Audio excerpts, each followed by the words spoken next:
हे माँ गंगे, आप त्रिलोकों को तारने वाली शंकर जी की जटाओं में समाई हुई निर्मल धारा हो। आपके चरणों में मेरा मन स्थिर हो जाए, यही मेरी कामना है। हर हर गंगे। आप सभी को गंगा दशहरा की बहुत बहुत शुभकामनाएं। प्रिय श्रोताओं, आज हम उस पुण्य पर्व की कथा सुनने जा रहे हैं जब माँ गंगा स्वर्ग से धरती पर अवतरित होकर केवल एक नदी नहीं बल्कि समस्त मानवता के पाप हरने वाली जीवन दायिनी बन गई। उनके चरणों की धारा में वो शक्ति है जो जन्मों के दोषों को मिटा देती है।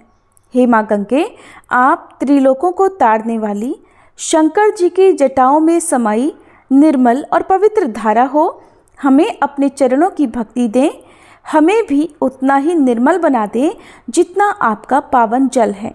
हम प्रार्थना करते हैं कि जैसे आपने राजा भगीरथ की तपस्या को सफल किया, वैसे ही हमारे जीवन को भी आध्यात्मिक प्रकाश से भर दें। हे माँ गंगे, अगर इस कथा के श्रवण या वाचन में कोई त्रुटि, अपूर्णता या अशुद्धि हो तो कृपया उसे क्षमा कर देना। आपकी एक बूंद भी मोक्ष का द्वार खोल सकती है। आज गंगा दशहरा के इस पावन अवसर पर हे माँ गंगे, हम सभी आपका ध्यान करते हैं, आपकी स्तुति करते हैं और हृदय से आपके श्री चरणों में समर्पित होते हैं। अब सभी मिलकर प्रेम से बोलिए, गंगे मैया की जय। आज कथा के अंत में आप श्री गंगा स्तोत्र का हिंदी अनुवाद भी सुनेंगे। गंगा दशहरा के पावन अवसर पर जो भी भक्त 10 बार गंगा स्तोत्र का पाठ करता है, उसके 10 प्रकार के पापों का नाश हो जाता है।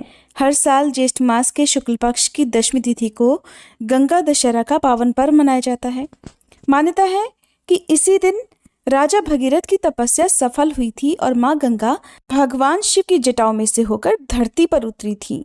अयोध्या के महान राजा दशरथ और भगवान श्री राम के बारे में तो हम सभी जानते हैं। उनके ही पूर्वज राजा भगीरथ को अपने पूर्वजों के तर्पण के लिए गंगा जल की आवश्यकता पड़ी। तब उनके पास गंगा जल नहीं था, क्योंकि उस समय गंगा जी केवल स्वर्गलोक में ही बहा करती थी।